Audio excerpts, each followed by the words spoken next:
I am big. I am so big. I am big. I am so big. I am big. I am so big. I am big. I am so big.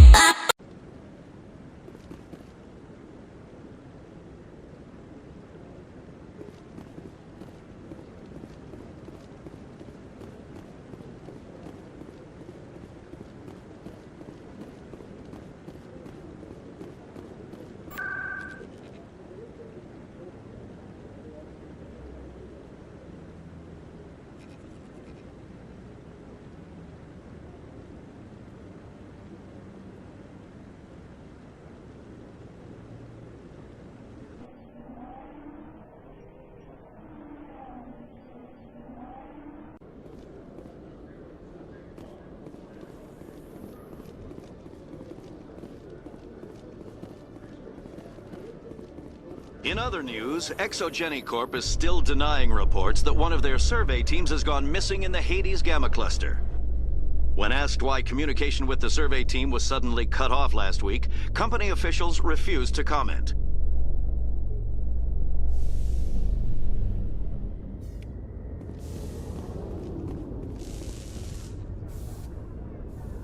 I've got big news for you, Shepard. Captain Anderson is stepping down as commanding officer of the Normandy. The ship is yours now. She's quick and quiet, and you know the crew.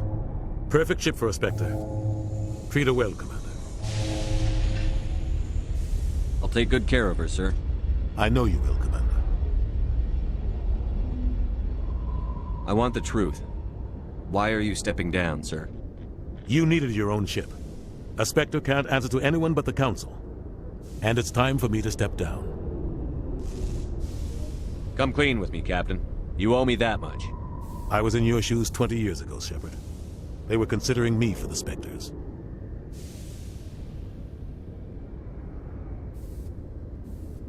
What happened? I failed. I couldn't make the cut. It's not something I'm proud of. Ask me later and I'll tell you the whole story. For now, all you need to know is, I was sent on a mission with Saren, and he made sure the Council rejected me. I had my shot. It came and went. Now you have a chance to make up for my mistakes. I won't let you down, sir. Saren's gone. Don't even try to find him. But we know what he's after. The conduit. He's got his Geth scouring the Traverse looking for clues. We had reports of Geth in the Pharos system shortly before our colony there dropped out of contact, and there have been sightings around Noveria. Find out what Saren was after on Pharos and Noveria. Maybe you can figure out where the conduit is before he does.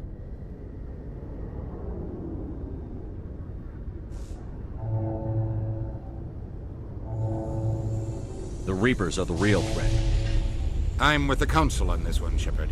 I'm not sure they even exist. But if they do exist, the conduit's the key to bringing them back. Stop Saren from getting the conduit, and we stop the Reapers from returning. I'll stop him. We have one more lead. Matriarch Benezia, the other voice in that recording. She has a daughter, a scientist who specializes in the Protheans. We don't know if she's involved, but it might be a good idea to try and find her. See what she knows. Her name's Liara, Dr. Liara Tassoni. We have reports she was exploring an archaeological dig on one of the uncharted worlds in the Artemis Tau cluster. Sounds like we should head for the Artemis Tau cluster. It's your decision, Commander. You're a Spectre now. You don't answer to us. But your actions still reflect on humanity as a whole. You make a mess and I get stuck cleaning it up. I'll try not to make things any harder on you, Ambassador. Glad to hear it, Commander. Remember, you were a human long before you were a Spectre. I have a meeting to get to. Captain Anderson can answer any questions you might have. Yes, Commander? How are you holding up? Honestly, this isn't how I pictured my career coming to an end. Pushing papers really isn't my thing, but you're the one who can stop Saren. I believe in you, Shepard. If that means I have to step aside, so be it. Tell me what happened with you and Saren 20 years ago.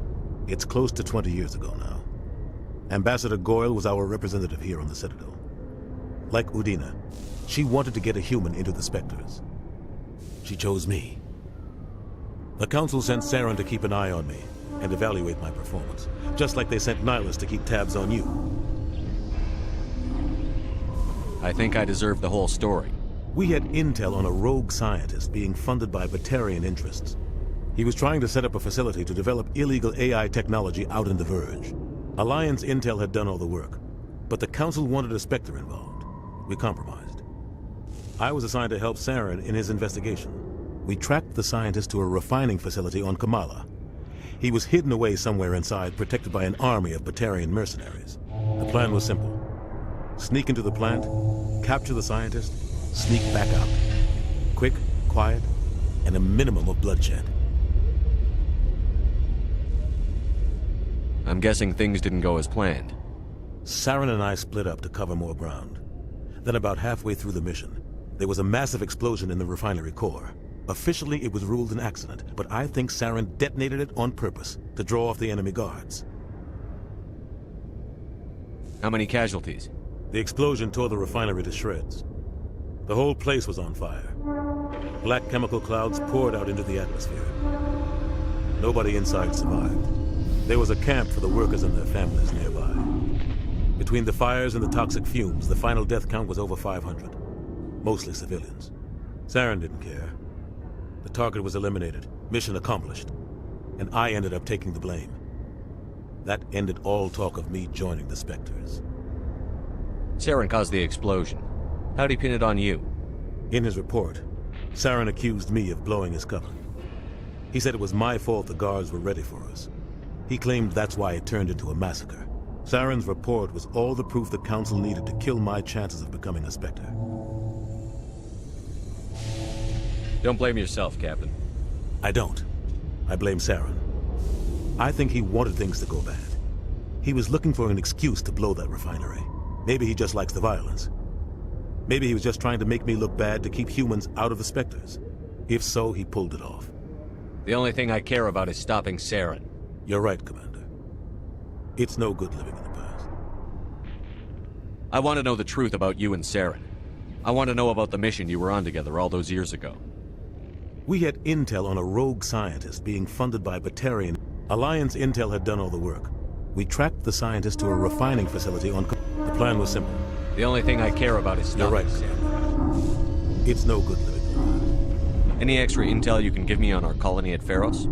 The entire planet used to be one giant Prothean city. Mostly ruins now. But some of the infrastructure is still intact. The colony tried to build on what the Protheans left behind. We lost all contact with them when the Geth attacked. What do you know about the Artemis Tau cluster? Not much. I've never been there myself.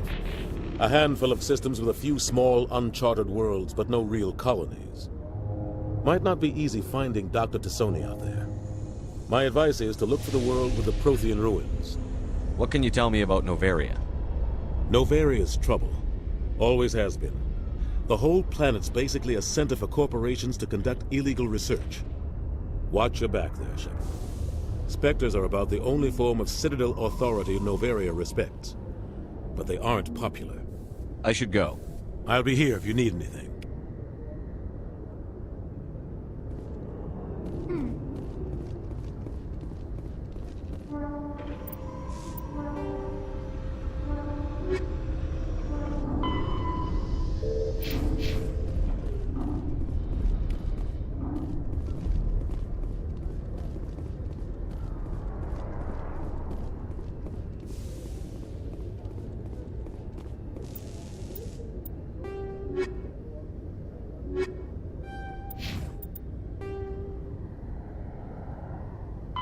In the early 2160s, the Alliance began aggressive colonization of worlds in the Skyllian Verge, much to the dismay of the Batarians, who had been developing the region for several decades.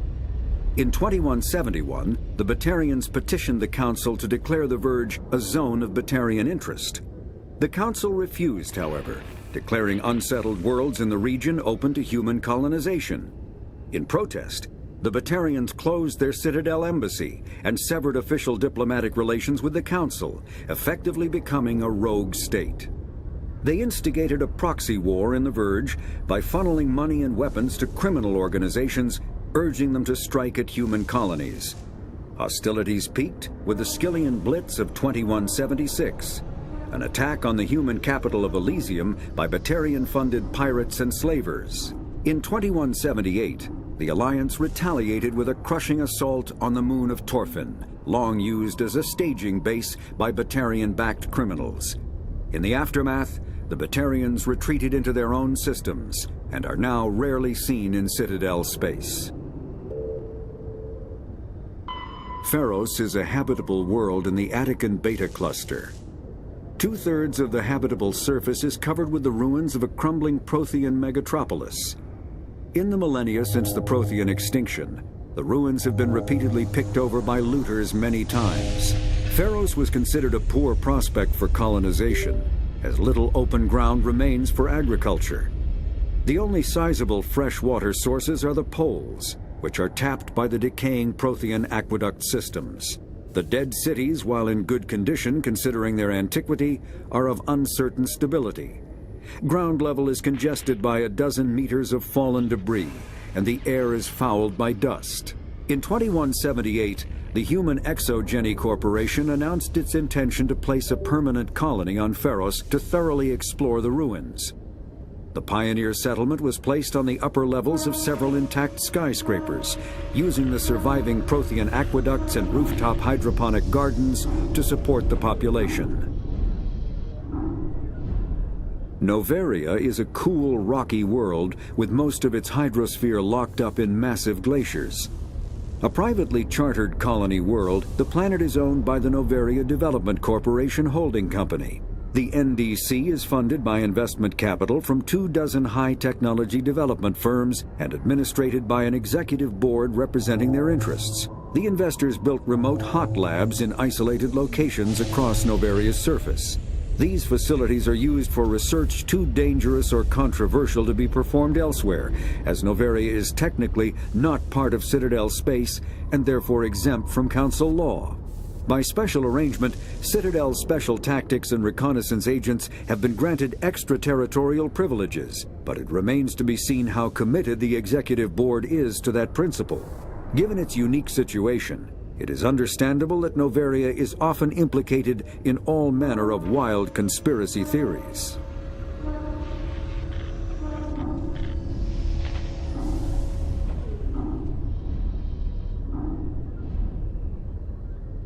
There are between 200 and 400 billion stars in the galaxy, and less than 1% of them have ever been visited or had their systems properly surveyed.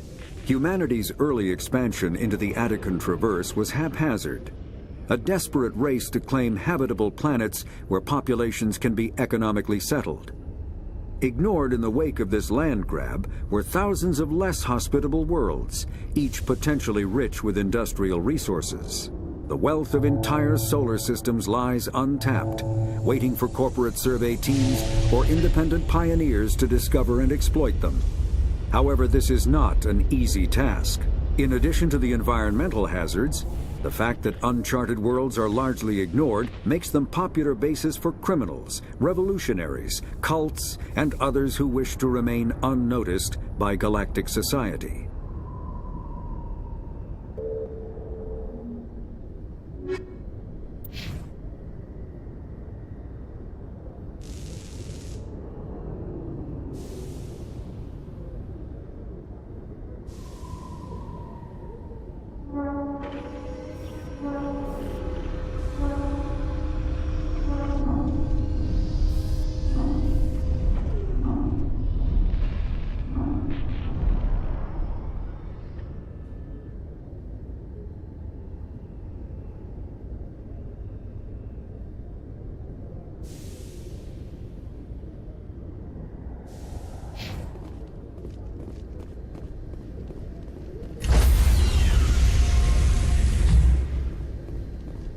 Stand by, shore party. Decontamination in progress. I heard what happened to Captain Anderson. survives 100 battles and then gets taken down by backroom politics. Just watch your back, Commander. Things go bad on this mission, you're next on their chopping block. Captain Anderson should be the one in charge. It's like I'm stealing the ship from him. Yeah, the captain got screwed. But it's not like you could have stopped it. Nobody's blaming you. Everyone on this ship's behind you, Commander. 100%. Intercom's open. If you got anything you want to say to the crew, now's the time. This is Commander Shepard speaking. We have our orders. Find Saren before he finds the conduit. I won't lie to you, crew. This mission isn't going to be easy. For too long, our species has stood apart from the others. Now it's time for us to step up and do our part for the rest of the galaxy. Time to show them what humans are made of.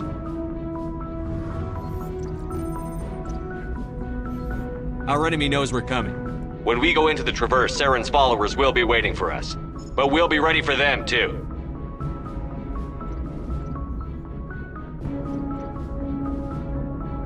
This is the most important mission any of us have ever been on. The fate of an entire galaxy is at stake. We will stop Saren, no matter what the cost. Well said, Commander. Captain will be proud. The captain gave up everything so I could have this chance. We can't fail. Yes, sir.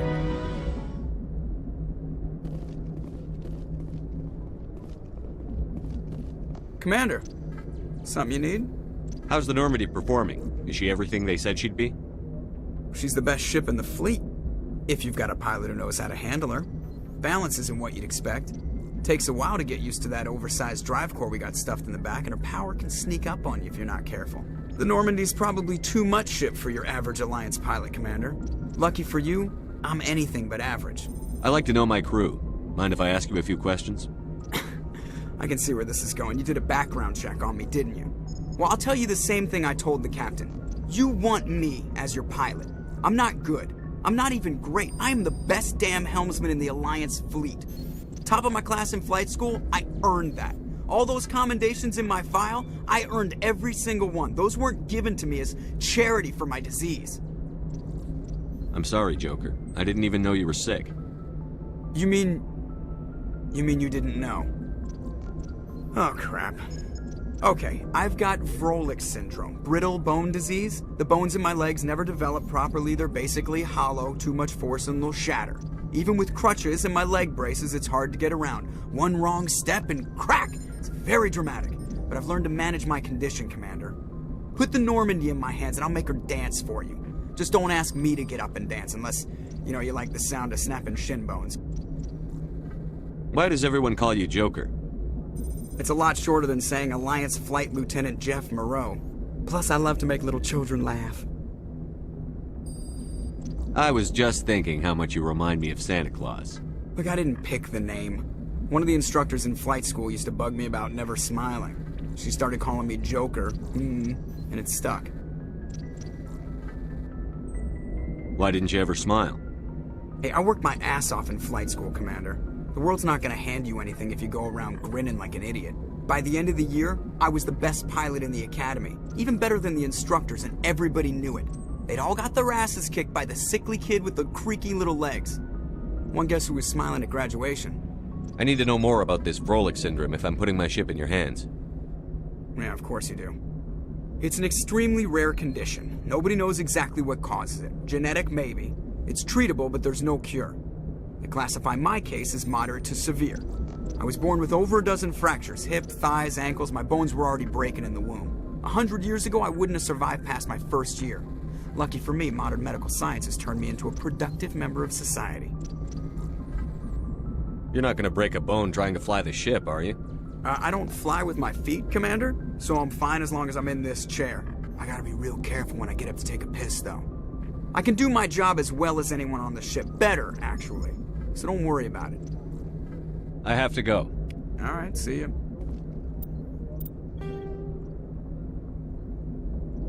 The Normandy is a prototype starship developed by the Human Systems Alliance with the assistance of the Citadel Council. It is optimized for scouting and reconnaissance missions in unstable regions using state-of-the-art stealth technology. For most ships, the heat generated through standard operations is easily detectable against the absolute zero background of space. The Normandy, however, is able to temporarily sink this heat within the hull. Combined with refrigeration of the exterior hull, the ship can travel undetected for hours or drift passively for days of covert observation. This is not without risk. The stored heat must eventually be radiated, or it will build to levels capable of cooking the crew alive. Another component of the stealth system is the Normandy's revolutionary Tantalus drive, a Mass Effect core twice the standard size. The Tantalus drive generates mass concentrations that the Normandy falls into, allowing it to move without the use of heat-emitting thrusters.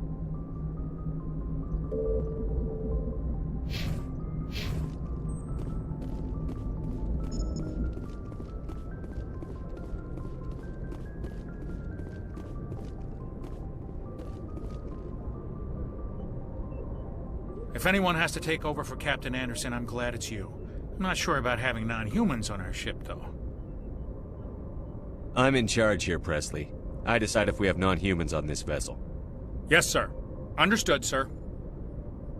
Speak freely, Presley. I want to know if you have a problem with non-humans. It's not that, Commander. Humanity has always handled its own problems. Saren attacked one of our colonies. We should be the ones to stop him. We don't need their help. Some people think asking for help is a sign of weakness. That's just being stupid and stubborn. No matter how strong you are, allies can make you stronger. I guess so. Maybe I'm just stuck in the old ways of thinking. But don't worry, Commander. This won't be a problem.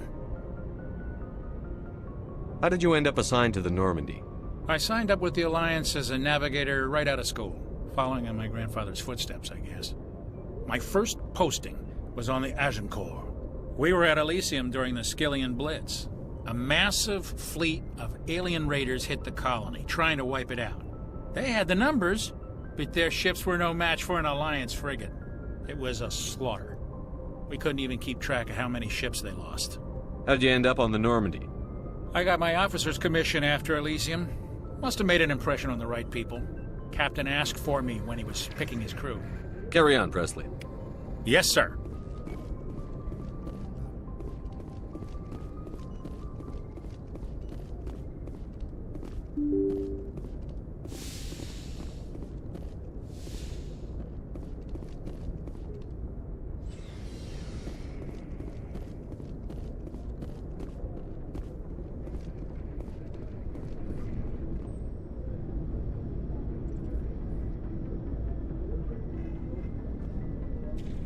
Anything you need, Commander?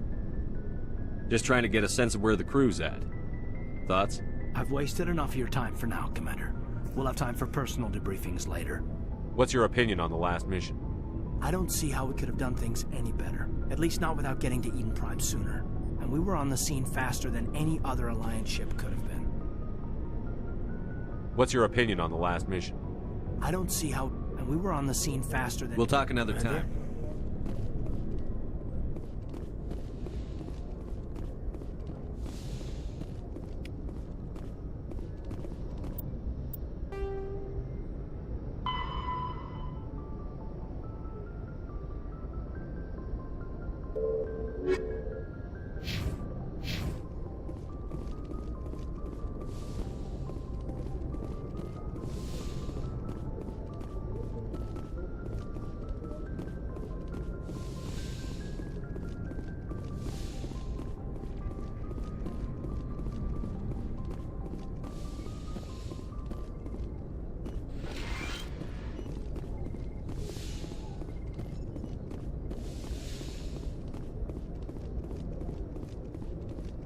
Yes, Commander?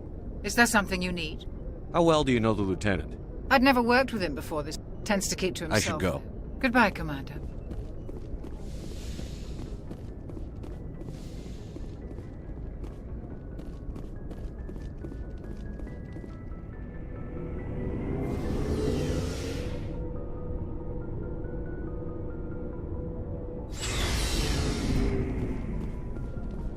Looking for supplies?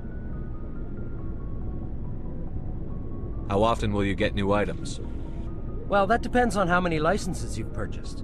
But I'll rotate items on a regular basis regardless. And anytime we land someplace with a big enough port, I'll buy, sell, and trade whatever I can. Check back often. I need to move items quickly, so only the most basic items will be stocked consistently.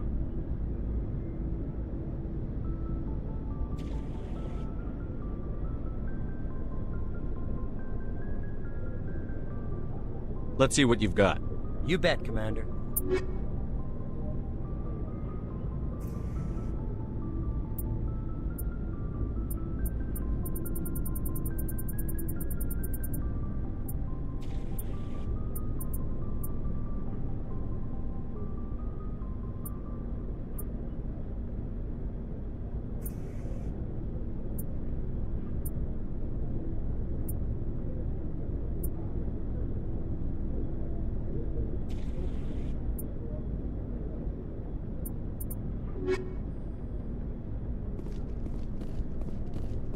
Thanks for bringing me on board, Commander.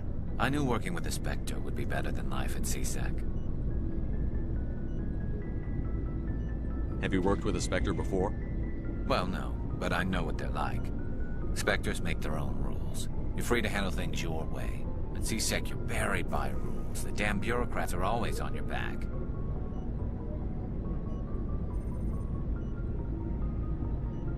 For the most part, the rules are there for a reason. Maybe. But sometimes it feels like the rules are only there to stop me from doing my work. If I'm trying to take down a suspect, it shouldn't matter how I do it, as long as I do it. But CSEC wants it done their way. Protocol and procedure come first. That's why I left. So you just quit because you didn't like the way they do things? There's more to it than that. It didn't start out bad, but as I rose in ranks, I got saddled with more and more red tape. CSEC's handling of Saren was typical. I just couldn't take it anymore. I hate leaving.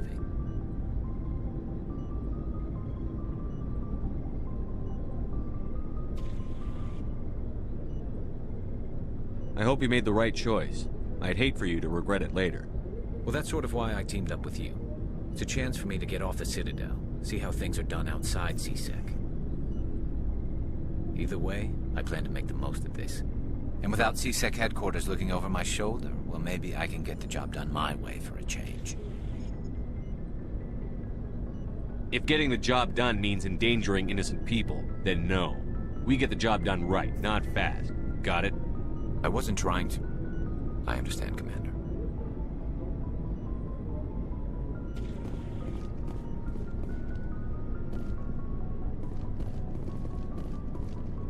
Commander?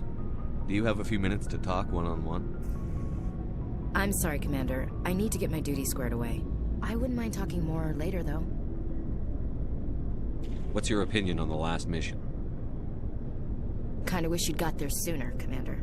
No offense, I appreciate the rescue. I just wish... You wish we'd been able to save the rest of your unit? Yes, sir. If I had been more alert, we wouldn't have been cut down by an ambush. The Geth are perfect ambushers. They don't move, they don't make noise, they don't even breathe. Sir, they have flashlight heads. I'll make sure it doesn't happen again. Dismissed, Chief. Sir.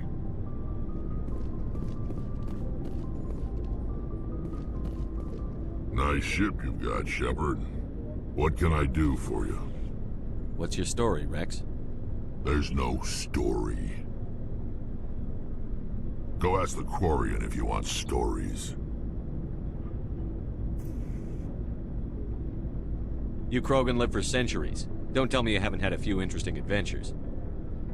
Well, there was this one time the Turians almost wiped out our entire race. That was fun. I heard about that. You know, they almost did the same to us. It's not the same.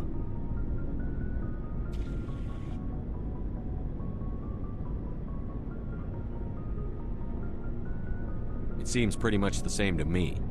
So your people were infected with a genetic mutation? An infection that makes only a few in 1,000 children survive birth? And I suppose it's destroying your entire species? I suppose it isn't all the same. I don't expect you to understand, but don't compare humanity's fate with the Krogan.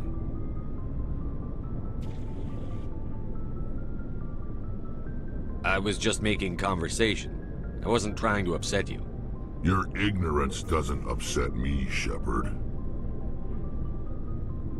As for the Krogan, I gave up on them long ago. The genophage infected us, but it's not what's killing us. Are your people really dying? We're sure not getting any stronger. We're too spread out. None of us are interested in staying in our own system. Lots of species have left their homes and prospered. But they go to colonize new worlds. We're not settlers. We're warriors. We want to fight. So we leave. Hire ourselves out. And most of us never go back. What can you tell me about the genophage? Ask the Solarians if you want details. They made it. All I know, it makes breeding nearly impossible. Thousands die in stillbirth, and most never get that far. Every Krogan is infected, every one, and no one's rushing to find a cure. Why don't the Krogan try to find a cure? When was the last time you saw a Krogan scientist? You ask a Krogan, would he rather find a cure for the genophage or fight for credits? He'll choose fighting every time. It's just who we are, Shepard. I can't change that. Nobody can.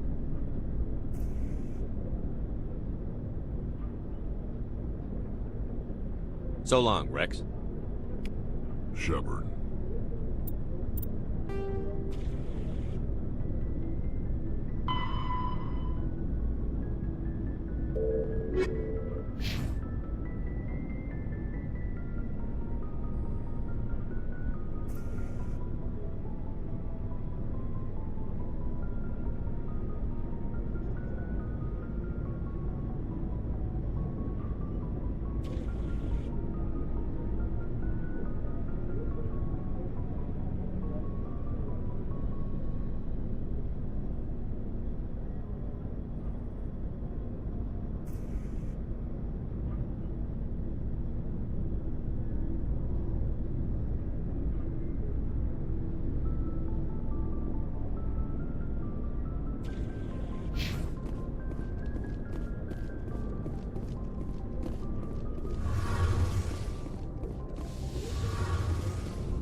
Hey, Commander, you know that Quarian, Tally? She's been spending all her time down here asking me about our engines. I'll tell her to leave you alone. What? No, she's amazing. I wish my guys were half as smart as she is. Give her a month on board and she'll know more about our engines than I do. She's got a real knack for technology, that one. I can see why you wanted her to come along. I figured she'd be a real asset to the team. You got an eye for Tally, Commander, but I'm guessing that's not why you came down here. Fill me in on the IES stealth systems. How does it work exactly? You can't hide a ship out in space. They emit too much heat and radiation. Too easy for sensors to pick them up, unless you find a way to capture those emissions. So our stealth systems trap the energy we give off in storage sinks built into the ship itself. No emissions to give away our location. Eventually the sinks have to be vented. More than a few hours silent running and they overheat. Cook us inside our own hull. There's no way for anyone to detect us? A visual scan can still pick us up. Anyone looking out a window can see us plain as day. But you have to be pretty close to get an actual visual out in space. Most vessels rely on scanners. As long as the stealth systems are engaged, they can't see us. Not unless we accelerate to FTL speeds. Why doesn't it work with faster-than-light travel? Cranking up the FTL blue shifts our emissions, pushes them into frequencies too high to capture in the sinks. As soon as we make the jump, it's like setting off a flare. Sensors can pick up our location whenever we enter or exit FTL flight, but for short-range missions, our stealth systems are amazing, and we've got the only one. Where else have you served, Adams? If you name a class of Alliance ship, my last assignment was on the Tokyo. Only a cruiser, but she was a good ship. Couldn't hold a candle to the Normandy, though. I want to know more about the Normandy. She's the best ship I've ever served on. Probably the fastest vessel ever designed. And she's the only one using the new Tantalus drive core. What's so special about the Tantalus drive core? Proportionally, it's about twice the size of any other vessel. Not only are we faster, we can run at FTL speeds longer before we have to discharge the core. Carry on, Adams. Aye, aye, Commander.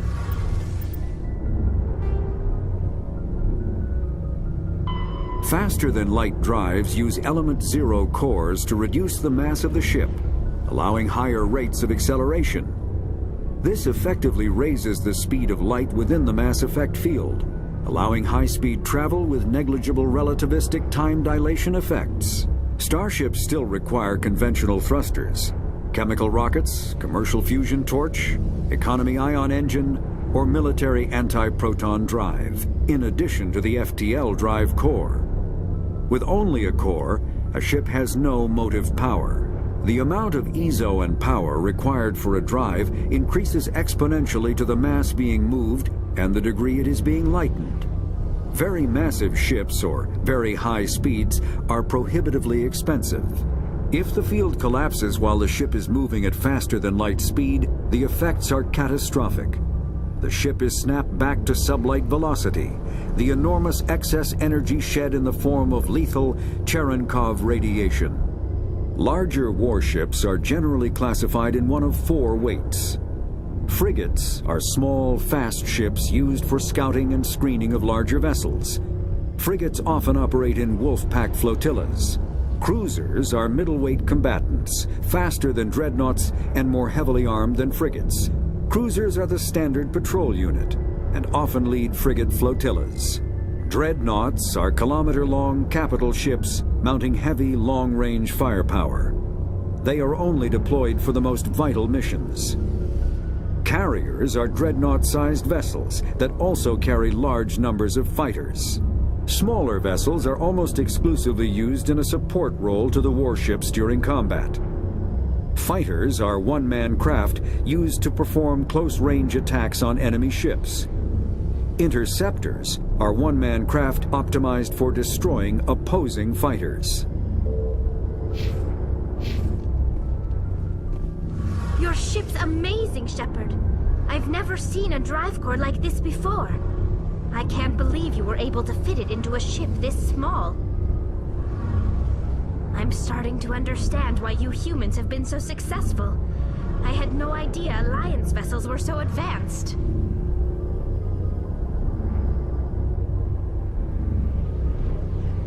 The Normandy's a prototype. Cutting-edge technology. A month ago, I was patching a makeshift fuel line into a converted tug ship in the flotilla. Now, I'm sitting on board one of the most advanced vessels in Citadel space. I have to thank you again for bringing me along. Traveling on a vessel like this is a dream come true for me.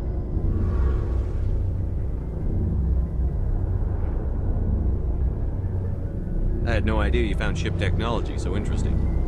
It comes with being a Quarian. The migrant fleet is the key to the survival of my people. Ships are our most valuable resource. But we don't have anything like this. We make do with cast-offs and second-hand equipment. We just try to keep them running for as long as we can. Some of the fleet's larger vessels date all the way back to our original flight from the Geth.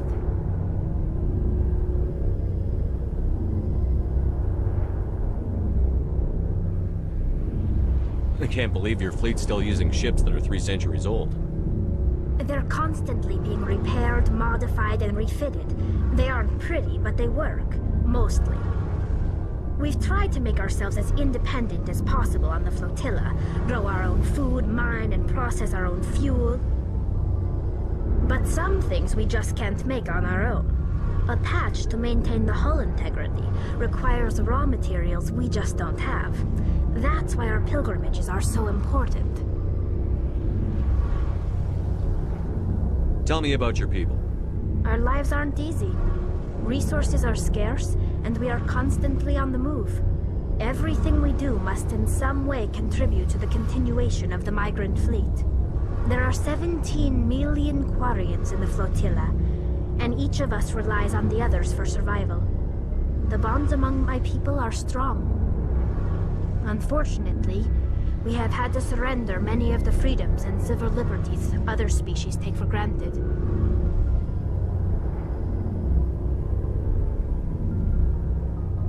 What kind of freedoms? Well, it's illegal for parents to have more than one child. If our population grows too much, it would strain our resources to their breaking point. Of course, we also can't allow our numbers to become too few. If our population is in decline, the rule against single births is temporarily repealed.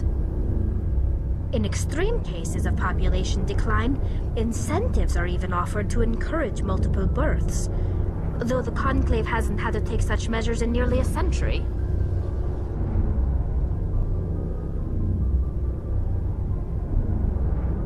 That's your government. The Conclave is our civilian branch of government. Each ship can elect a representative to serve on the Conclave and make decisions that affect the fleet as a whole. On matters that affect an individual ship, however, the captain has the final say. It's a tradition that dates back to the early days, when the fleet was governed by martial law. Fortunately, most captains nowadays are smart enough to have an elected council from their crew to give them advice and guidance.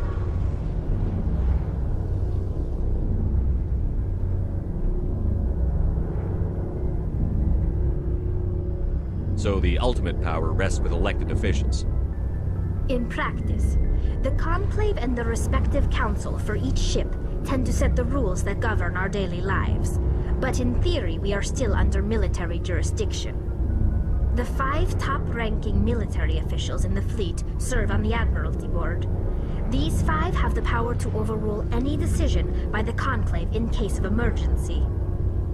To do so requires unanimous agreement among the Admiralty, and they can only do this once. After that, the entire board must resign their posts. It's a safeguard that served us well. In nearly 3 centuries, the Admiralty Board has only overruled the Conclave 4 times.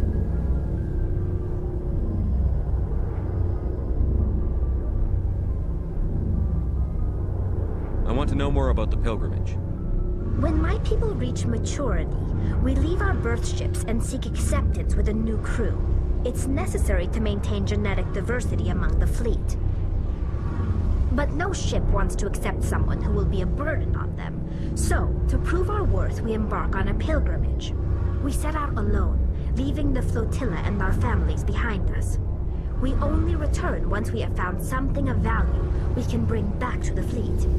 This is presented as a gift to the captain of the respective ship we wish to join. If the gift is accepted, we are welcomed into the crew. Can a captain choose to reject the gift? That doesn't happen often. Most captains are eager to increase the size of their crew. It increases their own standing in our society. Even when a gift is not particularly valuable, the captain usually accepts it out of a sense of tradition. However, there is a stigma to presenting a substandard gift. It's not the best way to make a good impression on a new community. Most pilgrims don't return until they find something worthwhile. I can't believe they just send you off alone. It's not like they just cast us out. Before we leave, we are given lessons in how to survive outside the flotilla, and given gifts to help us on our journey. We also receive implants to fight off sickness and disease.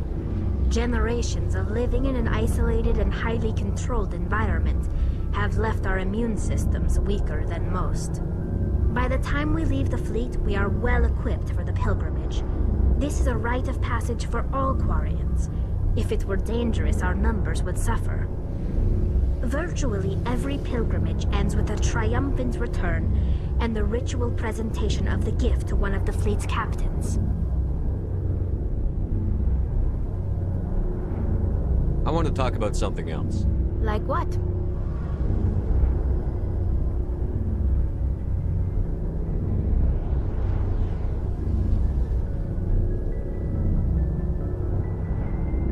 I should go. See you later.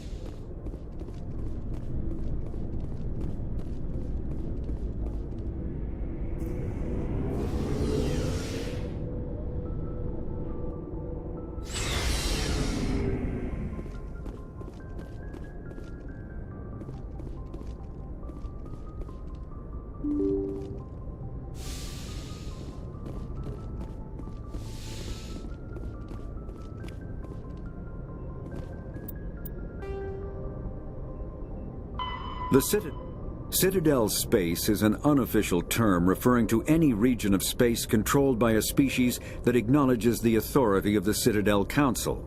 At first glance, it appears this territory encompasses most of the galaxy. In reality, however, less than 1% of the stars have been explored. Even Mass Effect FTL drive is slow relative to the volume of the galaxy. Empty space and systems without suitable drive discharge sites are barriers to exploration. Only the mass relays allow ships to jump hundreds of light years in an instant, the key to expanding across an otherwise impassable galaxy. Whenever a new relay is activated, the destination system is rapidly developed. From that hub, FTL drive is used to expand to nearby star clusters. The result is a number of densely developed clusters, thinly spread across Spectre. Citadel space is an unofficial term referring to any region of space controlled by a species that acknowledges the authority of the Citadel.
Message coming in, Commander.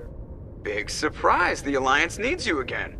Shepard, this is Admiral Hackett with Alliance Command. We've got a mission for you. An Alliance officer named Major Kyle has set up a small compound in the Hulking Eta cluster. He's attracted a number of followers, mostly biotics. He's become an outspoken critic of the Alliance, and we believe he's mentally unstable. This could be trouble, Shepard. What kind of proof do you have that the Major is dangerous? 3 days ago, we sent 2 Alliance representatives to meet with him at his compound. They've disappeared. We believe Kyle and his followers killed them. That compound is a cult, Shepard.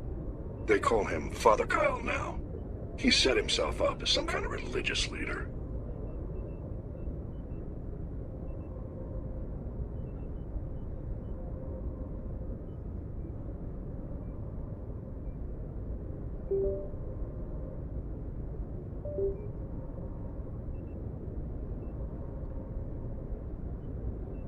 You said his followers were biotics? Yes.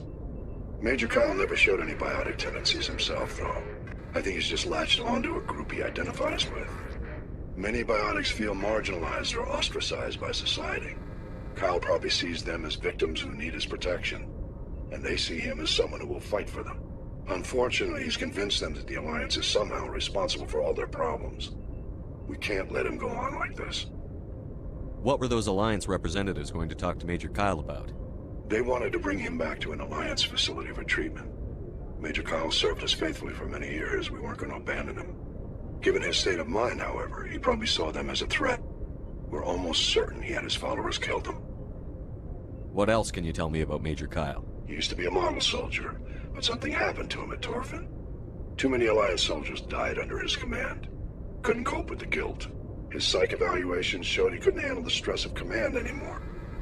He was given an honorable discharge in early retirement. We'd hoped he would get better in time, but we underestimated how far gone he was. Now it looks like it's too late. I might be able to end this without violence. You serve with him. He might listen to you. But he's already killed 2 Alliance representatives. I trust you to use your judgment. Hack it out.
Message coming in. Patching it through. I've received some information I thought you'd want to see, Commander. Someone is killing former Alliance scientists. There have been 4 deaths in the past month. I'm happy to look into it, Admiral. What can you tell me? We found a connection between the scientists and you. They all worked on a classified project several years ago, on a cruise. This can't have anything to do with what happened to me on Akuz. Those Thresher Maws killed dozens of soldiers. If this was more than just an accident, we need to know. Commander, Shepard, what you do with this is up to you. I just thought you'd want to know. There was one other scientist on the project, Dr. Wayne. I'm transmitting his last known coordinates. Good luck. 5th Fleet out.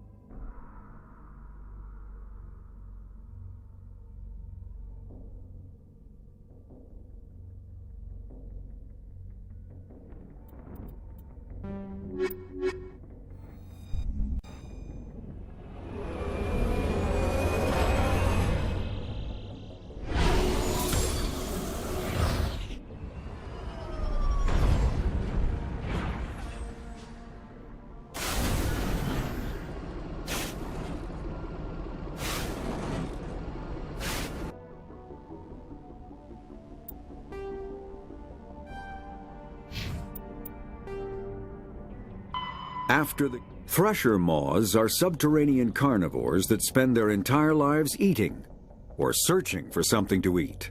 Threshers reproduce via spores that can lie dormant for millennia, yet are robust enough to survive prolonged periods in deep space and atmospheric re-entry. As a result, thresher spores appear on many worlds, spread by previous generations of space travelers. The body of a thresher never entirely leaves the ground. Only the head and tentacles erupt from the earth to attack. In addition to physical attacks, threshers have the ability to project toxic chemicals and emit bursts of infrasound as a shockwave weapon. The Alliance first encountered threshers on the colony of Akuz in 2177. After contact was lost with the Pioneer team, Marine units were deployed to investigate. The shore parties were set upon by hungry threshers, and nearly the entire assault force was killed. Alliance forces recommend engaging threshers with vehicle-mounted heavy weapons.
Watch out!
Stay back! I've got no grief with you. All I want is this bastard. Please! He's a madman! Mr. Toombs, you're insane! You need help! Shut up! You don't get to lie! You don't... Shepard? My God, Shepard, is that you? Corporal Toombs? But I saw you die on a cruise. How did you get here? They took me, Shepard. The scientists. You can't prove any of this. This man is delusional. See, they were running tests on the Thresher Maws. They let those things hit us just to watch and study. I woke up in a holding cell. The scientists were delighted I'd survived. Now they had someone to run tests on. Toombs, I didn't see anybody. If I'd seen you, I'd have come back for you, I swear. You can't believe Toombs. He doesn't have any proof. I demand a fair trial. He was there! You bastard! He knows the truth! They're part of some organization, Cerberus, that runs secret tests like this. They treated me like a lab animal. This man deserves to die, Shepard. For you, for me, for everyone else in the unit. Are you with me? Toombs, it doesn't have to be like this. This isn't the only way.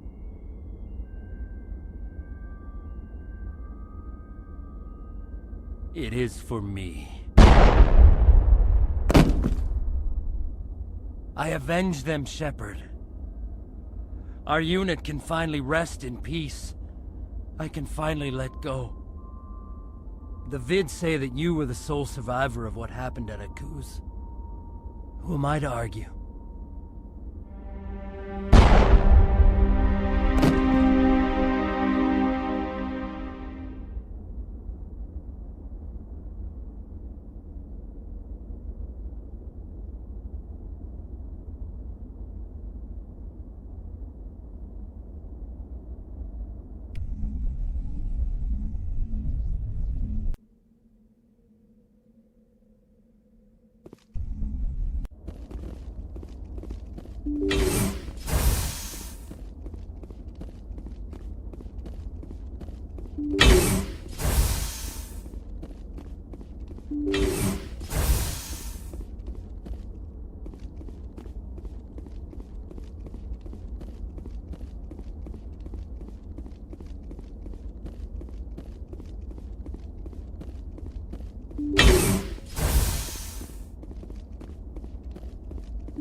You lead. I'll follow.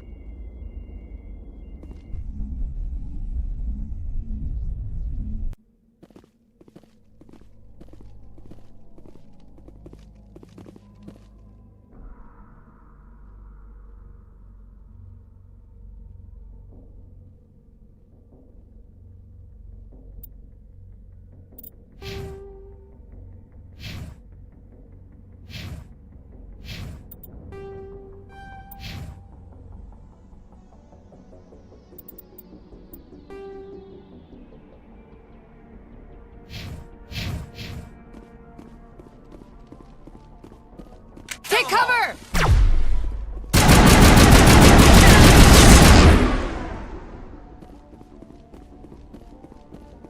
Perimeter clear.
I'm on my way.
I'm right here.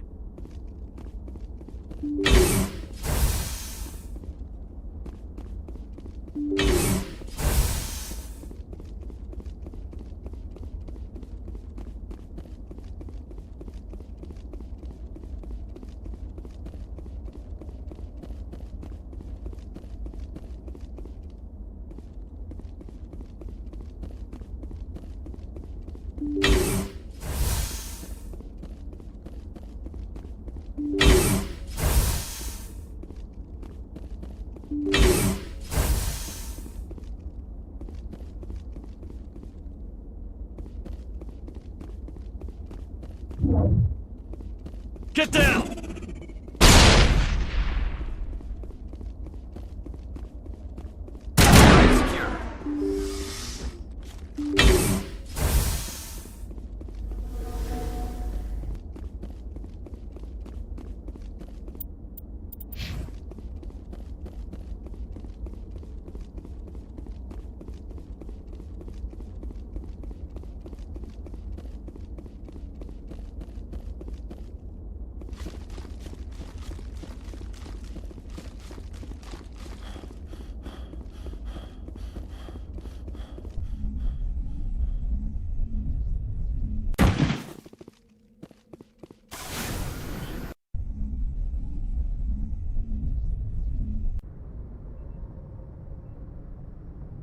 Message coming in.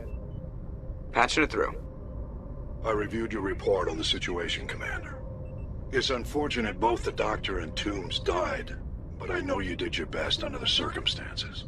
I hope this helped you find some peace, Commander. Thank you. Fifth Fleet out.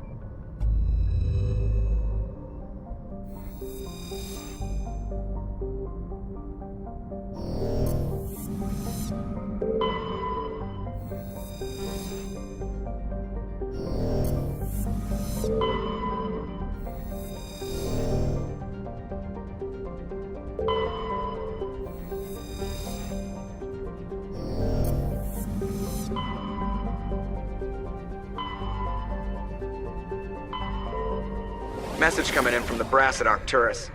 Patching it through. Normandy? Admiral Hackett here. We're getting reports of a marked increase in Geth activity in the Skillian Verge. Surveillance drones have identified Geth outposts on 4 different planets in the Armstrong cluster. We need someone to take them out. We have any idea what they're after? Hard to say. They may be just gathering intel on us. Or maybe they're setting up staging grounds for hit-and-run attacks on human colonies. It could be the first wave of an invasion. Let's hope not. We need someone to investigate this, Shepard. Finding Saren is still your top priority, but you've got experience fighting the Geth. You're the logical choice to take out these outposts. We're transmitting all the locations of known Geth outposts in the Armstrong cluster to the Normandy now. Admiral Hackett out.